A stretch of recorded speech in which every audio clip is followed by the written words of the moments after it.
நடு ரோட்ல போயிட்டு இருக்கிற மஹிந்திரா பொலேரோ கார்ல திடீர்னு லெஃப்ட் ரியர் வீல் கலண்டு ஓட இந்த நேரத்தில் டிரைவர் சாமர்த்தியமா காரை ஓரம் கட்டிட்டாரு. அதே போல மஹிந்திரா ஸ்கார்பியோ கார்ல ரைட் ரியர் வீல் புடுங்கி குதிச்சு ஓட வீல் அப் ரோட்ல உட்காந்து தேய்ச்சிக்கிட்டே போய் நெருப்பு கிளப்பிடுச்சு. கொஞ்ச நேரத்தில் அந்த கார்ல இருந்த வீல் ட்ரம் தீஞ்சே போயிடுச்சு. இந்த ரெண்டு சம்பவத்தில் உள்ள ஒரே ஒற்றுமை, ரெண்டு காரோட வீல்லையும் ரியர் வீலுங்கிறனால எந்த அசம்பாதமும் நடக்கல. ஒருவேளை ஃப்ரண்ட் வீல் புடுங்கி இருந்தா தமிழ் சினிமால வந்த இந்த சீன் தான் எல்லாருக்கும் ஞாபகத்தில் வந்திருக்கும்.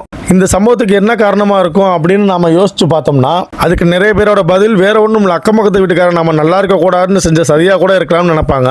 இருக்கலாம் மக்களே, ஆனா அதையும் தாண்டி நீங்க சர்வீஸ் விடும்போது உங்க கார் வீல் நட்டை அவங்க கையால டைட் வைக்கிறாங்களான்னு ஒரு முறை கன்ஃபார்ம் பண்ணிக்கோங்க.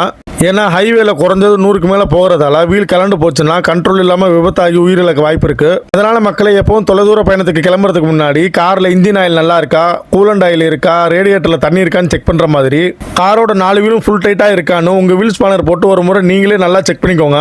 அதுதான் உங்களுக்கு நல்லது. ஸோ எப்பவும் அலர்ட்டா இருங்க.